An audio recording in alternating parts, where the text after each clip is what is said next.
সঙ্গগুণে চোর ব্যক্তিও সাধু হয়ে যায়। যদি পারো বৈষ্ণব সঙ্গ করো, কিন্তু যদি পারো যদি চোরের সঙ্গ করো, চোরের সঙ্গ করলে চোর হবে, আর ভক্তের সঙ্গ করলে ভক্ত হতে পারবে। ক্ষণকালের জন্য সাধু সঙ্গ করলে কি হয় দেখুন, একজন নাস্তিক ব্যক্তি ছিলেন, তিনি ছিলেন বড়সড় একটা ডাকাত, যার নাম ছিল ডাকাত হরিদাস। বাবা, ডাকাতের কথা শুনলে একটু ভয় লাগে না বাবা? ডাকাত দেখেছেন নাকি কেউ? ডাকাতের নাম শুনেছি। তখন ডাকাত হরিদাস, তার নাম শুনলে অত্র এলাকার মানুষ থরথর করে কাঁপে ভয়ে। এই ডাকাত হরিদাস ভাগ্যক্রমে বিবাহ করেছিলেন যে কন্যাকে, সে ছিল কৃষ্ণ ভক্তিমতী, নাম তার মাধবী। তা তার স্ত্রী মাধবী বলে স্বামী, দেখুন নারী যদি সতী নারী হয়, তাহলে কৃষ্ণ পথভ্রষ্ট স্বামীকে কৃষ্ণ ভজন পথে নিয়ে যেতে পারে। স্বামী, তুমি চুরি ডাকাতি করো, এ তো অপরাধ। কেন তুমি এই অপরাধ করো? চুরি ডাকাতি ছেড়ে দাও, ছেড়ে দিয়ে তুমি কাজ করবে, তাতে আমাদের যা হবে দিন চলে যাবে। কিন্তু চুরি করা ডাকাতি করা যার অভ্যাস, যার পেশা, সে কি কখনো ছাড়তে পারে বাবা? মাধবীকে ডেকে বলেছিলেন, মাধবী তুমি তোমাকে প্রত্যেক দিন চুরি ডাকাতি ছেড়ে দিতে বলো। শোনো, এমন একদিন আসবে, আর এমন একদিন এমন কিছু আমি চুরি করব, ডাকাতি করব, সেটা ডাকাতি করবার পরে আমি সারা জীবনের মতো ডাকাতি করা ছেড়ে দেব। তো সেই জিনিসটা কি আর কবে সেই ভাগ্যটা আমার হবে তা আমি জানি না। মাধবী চিন্তা করছে, দেখি এমন ভাগ্য আমার স্বামীর কবে হয়। এখন এই ডাকাত হরিদাস, যারা ডাকাত হয় তারা তো সবসময় সন্ধানে থাকে, কার বাড়ি ডাকাতি করব, কোথায় যাব চুরি করতে। ডাকাত হরিদাস জানতে পারলেন গ্রামের শেষ প্রান্তে একটি বট গাছের নিচে ভাগবত পাঠ হচ্ছে। 7 দিন পাঠ হওয়ার কথা, 6 দিন হয়ে গেছে, আজকে শেষের দিন। তো অন্য দিনের তুলনায় শেষের দিন একটু ভক্তবৃন্দ বেশি হয়। হরিদাস চিন্তা করলেন, আমি আজকে ওখানেই যাব ডাকাতি করতে। ডাকাতি করতে গিয়ে দেখছে রাত 8টা থেকে ভগবত পাঠ শুরু হয়েছে। হরিদাস গিয়ে দেখে সেখানে সবেমাত্র 10-20 জন ভক্ত এসে বসে আছে, আরো ভক্তরা আসছে। তো হরিদাস চিন্তা করলো, এখনো তো সমস্ত লোকজন আসেনি, আগে আসুক তারপরে অন্তত ডাকাতি করব। তো এতক্ষণ আমি দাঁড়িয়ে দাঁড়িয়ে কি করব? তা পাঠক মশাই কি বলছে একটু শুনি তো। বট গাছের পেছনে অন্ধকারের সামনে আলো, পেছনে দাঁড়িয়ে হাতে একটা লাঠি ছিল, লাঠি মাটিতে পুঁতে দিয়ে তার উপরে হাত দুখানা এমন করে দিয়ে ওই ভগবত পাঠ শ্রবণ করছে। পাঠক মশাই কি বলছে? আর পাঠক পাঠ করছিলেন ভগবান শ্রীকৃষ্ণের গোষ্ঠলীলার কথা। জানো ভক্তগণ, আমার কৃষ্ণচন্দ্র যখন গোষ্ঠে যেতেন,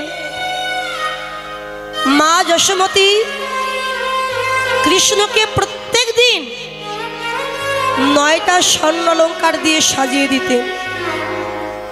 এক একটা অলঙ্কারের মূল্য হচ্ছে 9 লক্ষ টাকা করে।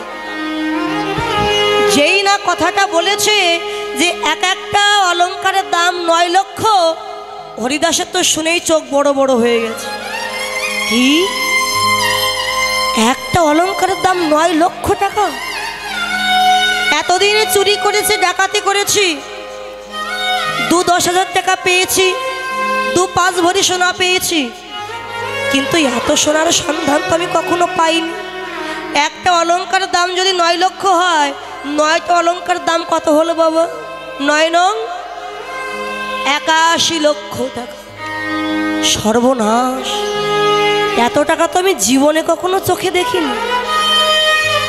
তা পাঠক মশাই ছেলেটার নাম যেন কি বলল, তা তো আমার মনে নেই। যাই পাঠক মশাইয়ের কাছে গিয়ে একটু শুনিনি। আমি যদি এই অবস্থায় যাই আমাকে তো দেখে সবাই ভয়ে পালিয়ে যাবে, তাই মুখে দিয়েছে গামছা এমন করে বেঁধেছে। গামছাটা এমন করে বেঁধে আস্তে আস্তে পশ্চাৎ থেকে এসে পাঠকের কানের কাছে গিয়ে বলে, আচ্ছা পাঠক মশাই, যে ছেলেটির কথা আপনি বললেন 9টা অলংকার পরে, ওই ছেলেটার নাম যেন কি? পাঠক না দেখেই পাঠ করতে করতে বলেন, তার নাম হলো কৃষ্ণ। যেই বলেছে কৃষ্ণ, বলে নাম তো শুনলাম, কিন্তু তার বাড়ি কোথায় তা তো শোনা হলো না। আর বাড়ি যদি না জানি আমি কোথায় ডাকাতি করতে যাব? অন্তত বাড়ির কথা জিজ্ঞাসা করি। তা আবারও গিয়ে বলছে, ও পাঠক মশাই, ওই যে 9টা অলংকার পরে কৃষ্ণ না কি যেন বললেন নাম, তার বাড়ি যেন কোথায়? পাঠক দেখছে আমি পাঠ করছি আমার মতো, আর বারবার কে আমাকে বিরক্ত করে, কে হে তুমি? এই বলে যেই না পেছন দিকে তাকিয়েছে, অমনি হরিদাসের মুখের গামছাটা সরে পড়ে গেছে। আর হরিদাসকে দেখে পাঠক মশাই তো চিৎকার করে উঠেছে, পালাও ডাকাত হরিদাস পালাও। সবাই তো ভয়ে পালিয়ে যাচ্ছে, পালাও ডাকাত হরিদাস পালাও। এখন পাঠক দেখছে 7 দিন তো ভগবত পাঠ করেছি, ভক্তরা সামনে গামছার উপরে কিছু খুচরো পয়সা আর চাল এবং আলু দিয়েছে। 7 দিনের ইনকাম হচ্ছে আমার এটা। এখনো প্রাণের ভয়ে আমি যদি এগুলো ফেলে রেখে চলে যাই, বাড়ি গেলে আমাকে না খেয়ে থাকতে হবে। আর আমি যদি এগুলো নিতে যাই তো তবে হরিদাসের হাতে আমায় পড়তে হবে। তা যা আছে কপালে অন্তত এগুলো নিয়ে তারপরে বাড়িতে যায়, নইলে এগুলো ফেলে রেখে যদি বাড়ি যায় আবার গিন্নি আমাকে ঝাড় দেবে। তা গিন্নির এই বকাকে সহ্য করবে? গামছাটা এমন করে পেতে রাখা ছিল, 4টে কোণা ধরেছে।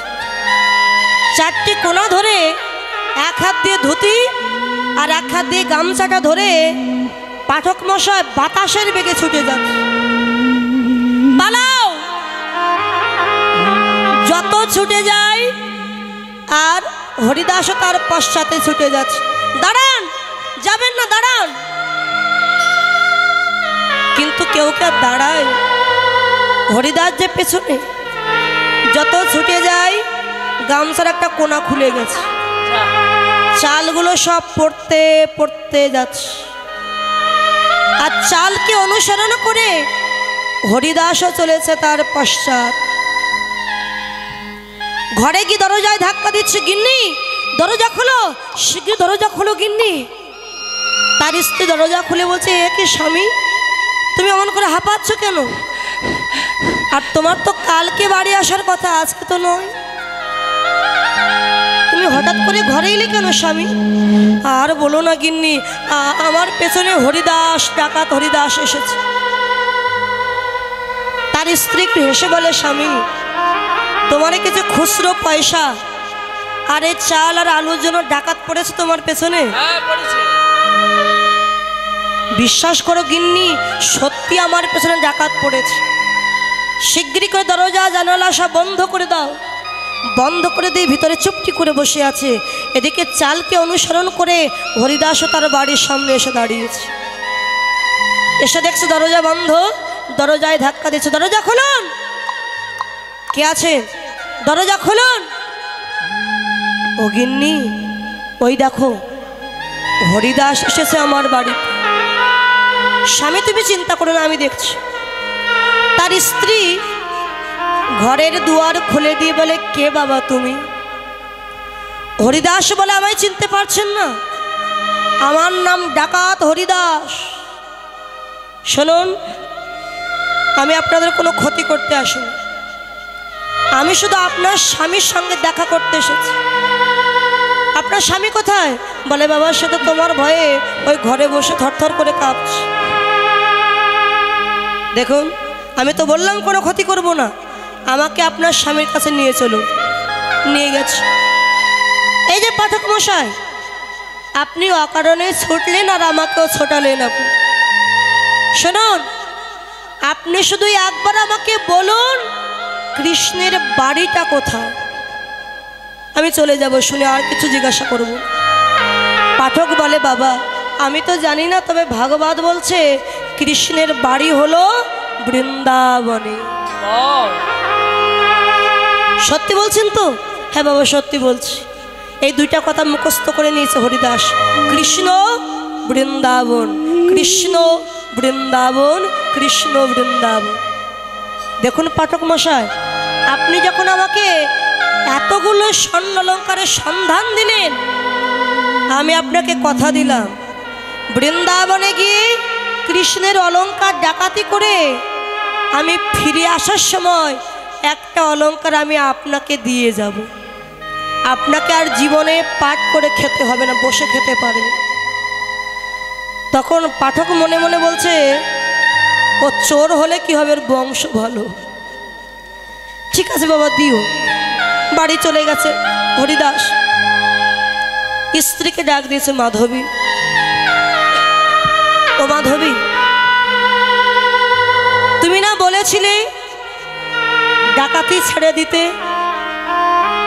তাই আমি বলেছিলাম এমন বস্তু সন্ধান পাবো যেটা পাওয়ার পরে আমি ডাকাতি করে ছেড়ে দেব। সেই বস্তুর সন্ধান আমি পেয়ে গেছি, আমি যাব বৃন্দাবনে। শুধু এইটুকু বলেছে, কিন্তু কেন যাবে এটা একবার বলল। মাধবী চিন্তা করছে, তাহলে এতদিন পরে আমার রাধারানীর কৃপা কি হয়েছে আমার স্বামীর প্রতি। শুনেছি বৃন্দাবনে যে একবার যায় আর রাধারানীর কৃপায়, ভক্তের কৃপায় সেও নাকি ভক্ত হয়ে যায়। তাহলে আমার স্বামীর কি কৃপা হবে? ও স্বামী, তুমি তো বৃন্দাবনে যাবে, দাঁড়াও আমি একটু রুটি তরকারি করে দিচ্ছি। ও রুটি তরকারি বানিয়ে গামছাই করে বেঁধে দিয়েছি। বাবা রুটি তরকারি কয়দিন থাকে? একদিন, 2 দিন, 3 দিন, তারপরে তো নষ্ট হয়ে যাবে। যাচ্ছে যেতে যেতে রাস্তায় যদি তাকে কেউ কিছু দেয়, চেয়ে খায়। বেশ কয়েকদিন চলে গেল, অমনি ভাবে ওই যে পাগলের মতো যাচ্ছে কোথায় বৃন্দাবন। যাকে দেখে জিজ্ঞাসা করে, ওগো তুমি বলতে পারো বৃন্দাবন কত দূর? কেউ তাকে পথের সন্ধান বলে দেয়, আবার কেউ তাকে পাগল ভেবে তাড়িয়ে দেয়। রাস্তায় যেতে যেতে আর চলতে পারছে, অনেক দিন পার হয়ে গেল। তো ক্ষুধায় তৃষ্ণায় তার যেন বুকটা ফেটে যাচ্ছে, আর চলতে পারছে। ক্লান্ত হয়ে রাস্তার ধারে একটি গাছের নিচে বসে দুটি বাহু তালন করে বলে, কৃষ্ণ বলতে পারিস আর কত দূর বৃন্দাবন? আর কত দূর গেলে আমি বৃন্দাবনে যেতে পারবো? আমি যে আর চলতে পারছি না, ক্ষুধায় তৃষ্ণায় আমার যে বুকটা ফেটে যায়। ওই যে বসে বসে বাহু তালন করে কৃষ্ণ বলে ডাক দিয়েছে, কৃষ্ণ আর থাকতে পারল কেন? ভগবান বললেন, ভক্তগণ ভক্তির মাধ্যমে, সাধকগণ সাধনার মাধ্যমে যেটুকু ভজন পথে এগিয়ে আসতে পারে, আর যেটুকু পথ অবশিষ্ট থাকে আমি নিজে যাই আমার ভক্তের কাছে। হরিদাস তো বসে বসে কাঁদছে, আর স্বয়ং ভগবান একটি গোয়ালার রূপ ধরে কাঁধে করে দধি দুগ্ধ ছানা মাখনের ভাণ্ড নিয়ে বিক্রি করতে করতে ওই পথ দিয়েই যাচ্ছে। দধি নেবে? আমার কাছে দধি মাখন ছানা ঘোল সব কিছু আছে। এখন এই কথা শুনে হরিদাস তখন গোয়ালাকে ডাক দিয়েছে, গোয়ালা, ও গোয়ালা, একটু দয়া করে আমার কাছে এসো। কি হয়েছে, আমাকে ডাকছো নাকি তুমি? গোয়ালা, আমার না বড় ক্ষুধা পেয়েছে, ক্ষুধার জ্বালা আমি সইতে পারছি না, তুমি আমাকে একটু দধি দুগ্ধ দেবে? না দধি দুগ্ধ তো দেব, আগে আমাকে অর্থ দাও, পয়সা না দিলে তো আমি তোমাকে দিতে পারবো না। দেখো গোয়ালা, আমার কাছে টাকা পয়সা কিছুই নেই। তুমি যদি আমাকে একটু বিশ্বাস করে দধি দুগ্ধ ছানা মাখন দাও, আমি কথা দিচ্ছি তোমাকে, বৃন্দাবনে গিয়ে কৃষ্ণের অলংকার আমি ডাকাতি করে একটা অলংকার আসবার সময় আমি তোমাকে দিয়ে যাব। ভগবান মনে মনে বললেন, বেটা আমায় চুরি করে আমাকেই দিয়ে যাবে। বেশ, তুমি যখন বলছো তোমার ক্ষুধা লেগেছে, এই নাও দধি দুগ্ধ না, দিয়েছি। বড় শান্তি পেলাম। ও গোয়ালা, তুমি কিন্তু এখানেই থেকো, কোথাও যেও না, আমি তোমাকে অলংকারটা দিয়ে যাব। আবার বাবা হাঁটতে শুরু করেছে, যমুনার ঘাটে গিয়ে দাঁড়িয়েছে। ওপারে বৃন্দাবন, নদী তো পার হতে হবে। দেখছে কোনো মাঝি না। যেই মাঝি বলে উচ্চ স্বরে ডাক দিয়েছে, অমনি গোয়ালার রূপ ছেড়ে দিয়ে ভগবান এবার মাঝির রূপ ধারণ করেছে। ধরে নৌকাটা বাইতে বাইতে হরিদাসের কাছে এসে দাঁড়িয়েছে। এই যে তুমি আমাকে ডাকছো নাকি? হ্যাঁ।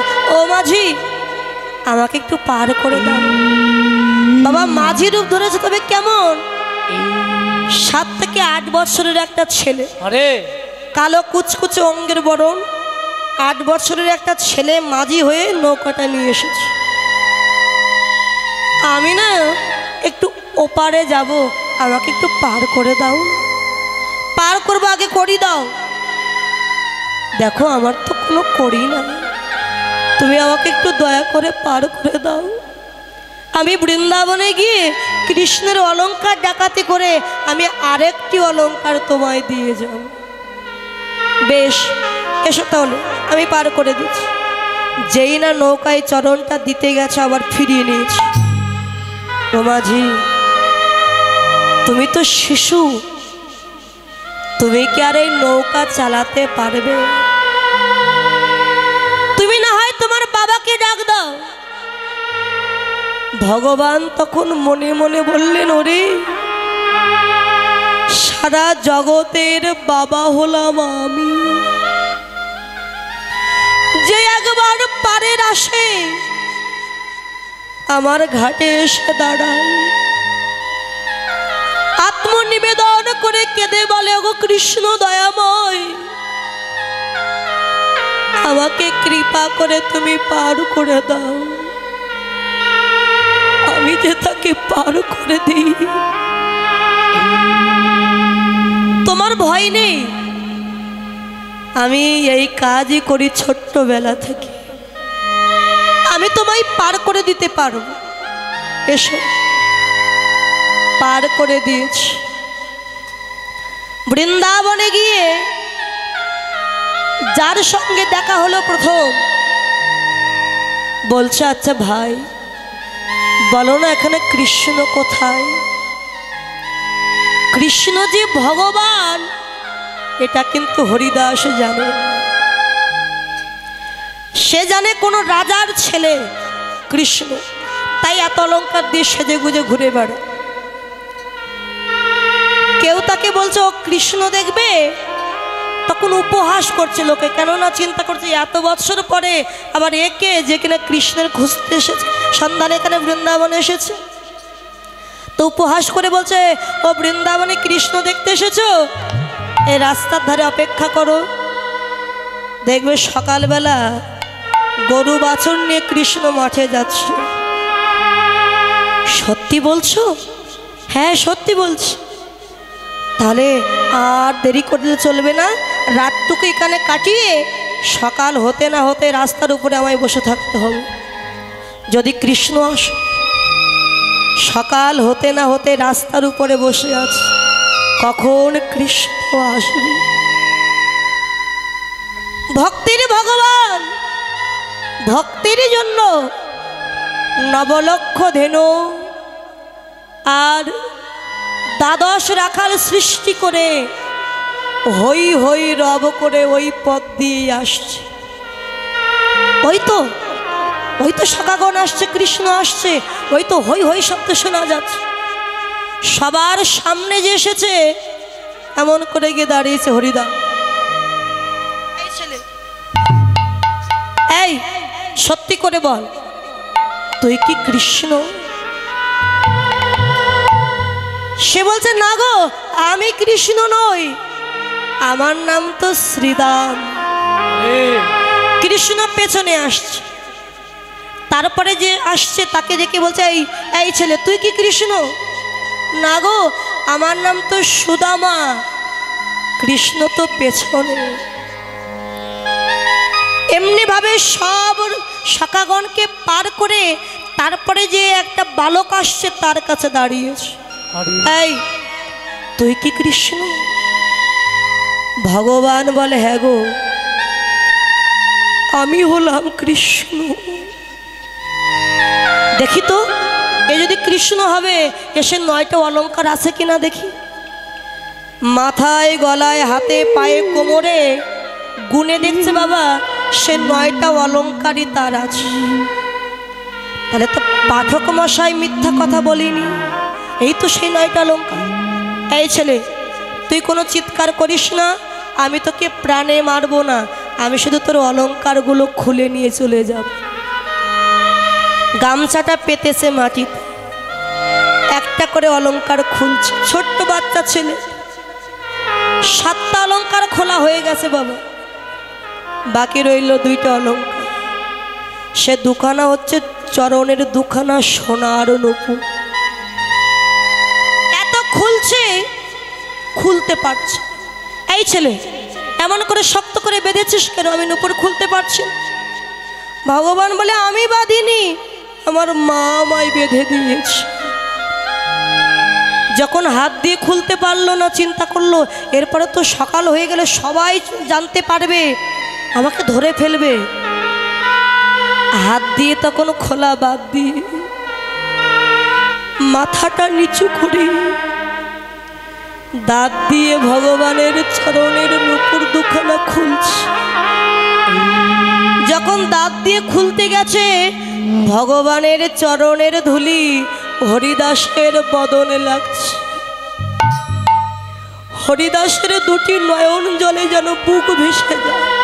কি এতদিন ডাকাতি করেছি, কোনোদিন তো এমন করে আমার নয়ন থেকে জল পড়িনি, আজকে নূপুর খুলতে গিয়ে এমন করে নয়ন থেকে জল পড়ছে। আরে ছেলেটার এত রূপ, জীবনে এমন সুন্দর বালক আমি কোথাও দেখিনি। ওকে দেখলে যে বড় মায়া হচ্ছে গো, মনে হচ্ছে একবার তাকে বুকে জড়িয়ে ধরি। কিন্তু এটা করতে গেলে হবে না, মায়া দেখাতে গেলে হবে না, আমি যেটা করতে এসেছি সেটা করতে হবে। নূপুর দুখানা তবু খুলতে পারলো। এই দুখানা তো আমাকে নিতেই হবে, এই দুখানার দাম তো অনেক। এখন কি করি, খুলতে তো পারছি না। এদিকে লোকজন আসতে শুরু করেছে, তাড়াতাড়ি করে কৃষ্ণকে কাঁধে নিয়েছে। এই ছেলে, আমি তোকে কাঁধে নিয়ে আমার বাড়িতে যাব, তারপরে নূপুর দুখানা খুলে নিয়ে আবার আমি তোকে তোর বাড়িতে পৌঁছে দিয়ে যাব। ভগবান কিছুই বলছে। যখন কাঁধে নিয়েছে, নূপুর দুখানা পাওয়ার লোভে কাঁধে নিয়েছে, ভগবানের চরণ দুখানা হরিদাসের বুকে ঝুলছে। আর হরিদাস এমন করে ধরে রেখেছে যেন না পড়ে। এমন ভাগ্য বলুন কয়জন আর হয় যে ভগবানকে কাঁধে নিয়ে যাচ্ছে। কাঁধে নিয়ে নদীর ঘাটে গিয়ে দেখছে অন্যান্য মাঝি নৌকা নিয়ে দাঁড়িয়ে আছে, কিন্তু সেই মাঝি সেই ছেলেটার না। এখন ওই মাঝি কোথায়, আমি কোথায় খুঁজবো? তা যাক, আমি আবার যখন আসবো তখন তার অলংকারটা দিয়ে যাব। অন্য নৌকায় করে পার হয়ে সেই গাছের নিচে গিয়ে দেখে সে গোয়ালা ওর না। তো চিন্তা করলো তাহলে আসবার সময় গোয়ালাকে খুঁজে নেব। আস্তে আস্তে বাড়ি চলে গেছে। দরজায় ধাক্কা দিয়েছে, মাধবী দরজা খোলো। আমি ফিরে এসেছি মাধবী। তার স্ত্রী যে দরজা খুলেছে অমনি গামছায় যে স্বর্ণ অলঙ্কার বাঁধা ছিল ওই অলঙ্কারটা গামছাটা তার স্ত্রীর হাতে দিয়েছে।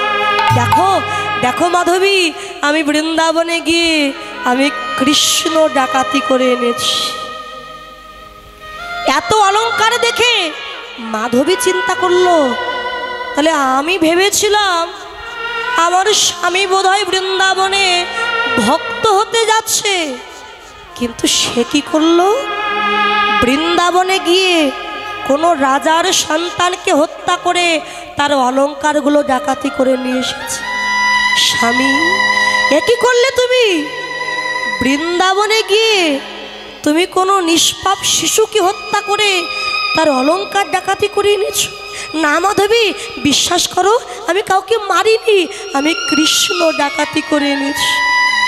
কৃষ্ণ যে কাঁধে, মাধবী দেখতে পাচ্ছ না। দেখার মতো নয়ন যদি না হয় দেখতে তো পাবে না। শোনো স্বামী, তুমি এতদিন যে অন্যায় করেছো আমি কিচ্ছু বলিনি। আজকে বৃন্দাবনের মতো পবিত্র স্থানে গিয়ে তুমি যে অন্যায় অপরাধ করেছো, আমি আর তোমার সংসারে থাকবো না, আমি চলে যাব। বিবাহের সময় আমি আমার গিরিধারী লালের মূর্তি এনেছিলাম, আমার গিরিধারী লালকে নিয়ে আমি চলে যাব। যেই না ঘরে গেছে বেদির উপরে, দেখছে বেদির উপরে সেই গিরিধারী লালের মূর্তিটি আর নেই।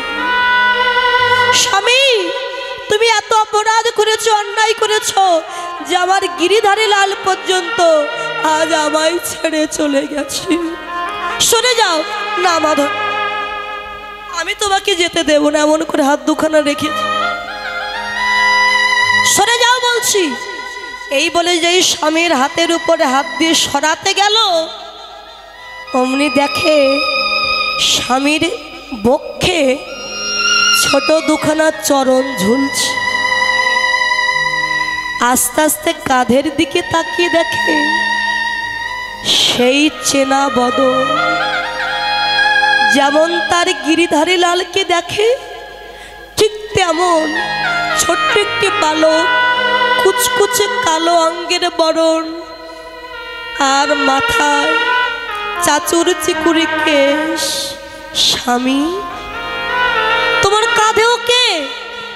মাধবী, আমি তোমাকে এত বলছি যে আমি বৃন্দাবনে গিয়ে কৃষ্ণ ডাকাতি করে এনেছি বাড়িতে, তুমি কিছুতেই বিশ্বাস করছো না। এই দেখো, আমি কৃষ্ণ ডাকাতি করে কাঁধে করে বাড়ি নিয়ে চলে এসেছি। মাধবী ছুটে গিয়ে স্বামীর চরণে আছাড় খেয়ে পড়েছি। স্বামী,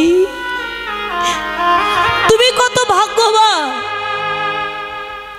যে চরণ পাওয়ার জন্য কত মুনি ঋষি সাধক সাধিকা কাঁদে, যে চরণ পাই না সেই চরণ তুমি পেয়েছো। স্বামী, তুমি কত ভাগ্যবান। হরিদাস কাঁধের উপর থেকে কৃষ্ণকে নামিয়ে দিয়েছে। ছোট্ট কৃষ্ণ পাশ থেকে বলে, ও হরিদাস, হরিদাস, এবার আমার নুপুর দুখানা খুলে আমি তোমাকে দিয়ে দেব। হরিদাস বলে, কৃষ্ণ, তোমার নিজের নুপুর যদি নিজেই খুলতে পারো তাহলে বৃন্দাবনে থাকতে নুপুর দুখানা আমায় খুলে দিলে না কেন? ভগবান তখন কেঁদে বলে, হরিদাস, বৃন্দাবনে থাকতে যদি নুপুর খুলে দিতাম, তোমার মতো ভক্তির কাঁধে যে আমি উঠতে পারতাম না। হরিদাস, আমি তোমার কাঁধে উঠবার জন্যই ছলনা করেছি। এই কথা শুনে হরিদাস গিয়ে আছাড় খেয়ে পড়েছে ভগবানের চরণে। দয়াময়, আমার মতো অপরাধী, আমার মতো পাপিষ্ঠকে তুমি কিনা বলছো ভক্ত? যে সারা জীবন পাপ করেছি আমি, নয়নের জল দিয়ে কৃষ্ণের চরণ দুখানা ধৌত করে দিচ্ছি। ভগবান বলে, হরিদাস, তোর নয়ন জলে আমার চরণ ধৌত করে দিলি, এতেই তোর সমস্ত পাপ থেকে তুই মুক্তি পেয়ে গেলি। ভক্ত রে, তুই অমন করে আমার চরণে পড়ে কাঁদিস না। তোর স্থান তো আমার চরণে নয়, তোর স্থান আমার হৃদয়ে। তাই অমন করে আর কাঁদিস না রে, একবারে আয় ভক্ত আমার হৃদয়ে। একবার আয় ভক্ত আমার হৃদয়ে। ওরে আমার এমন দিন হয় কি না হয়, একবারে আয় ভক্ত আমার হৃদয়ে। আমার দিনা এমন দিনা আরে হয় কি না আরে বলে আয়া ভক্ত আমার হৃদয়ে। ওরে আমি যে কত জন্মে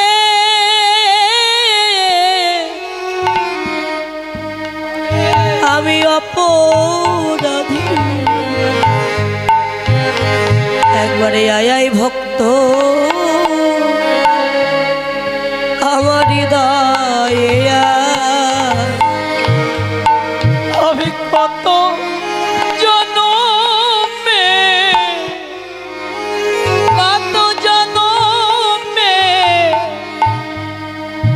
আমি অপরাধী, একবার আয়া ভক্ত আমার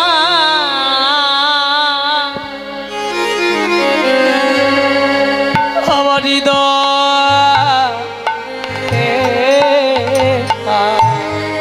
আমি কত জন্মে অপরাধী, একবার আয় ভক্ত আমার হৃদয়ে। আবার তাপিত আমি শীতল করি, একবারে আয় ভক্ত আমার হৃদয়ে। আমার তাপিত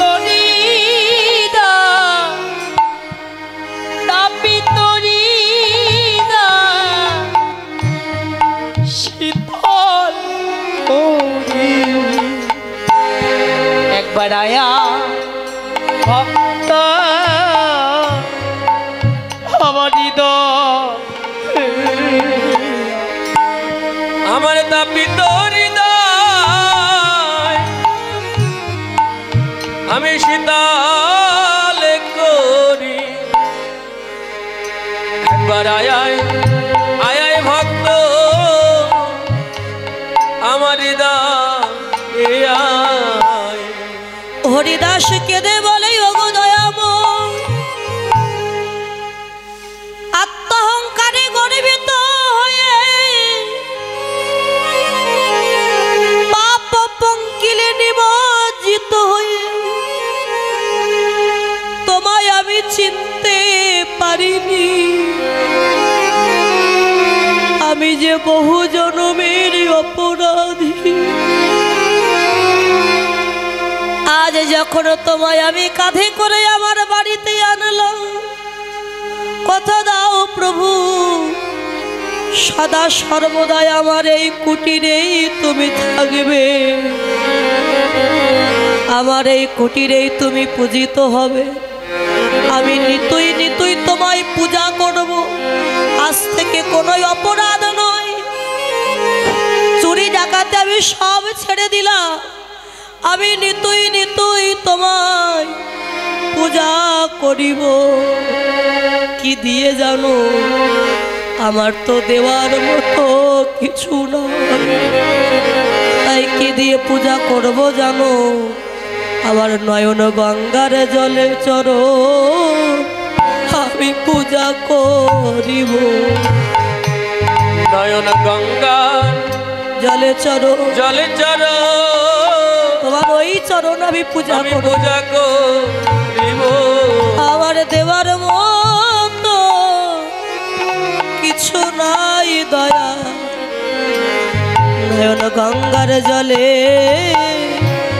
চরণ আমি পূজা করিব। আমার দেওয়ার মতো,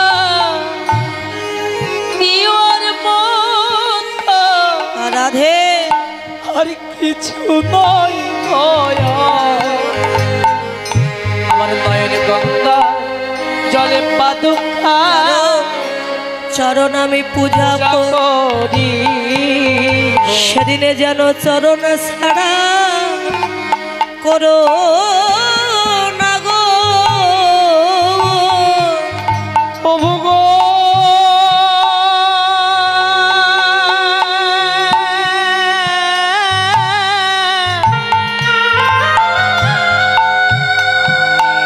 দয়াল সেদিন চরণে ছাড়া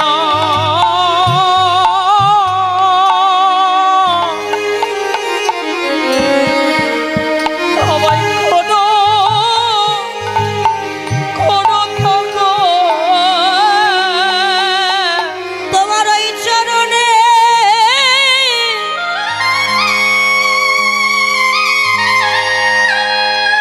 আমায় একটু আশ্রয় দিও। সেদিনে যেন চরণ ছাড়া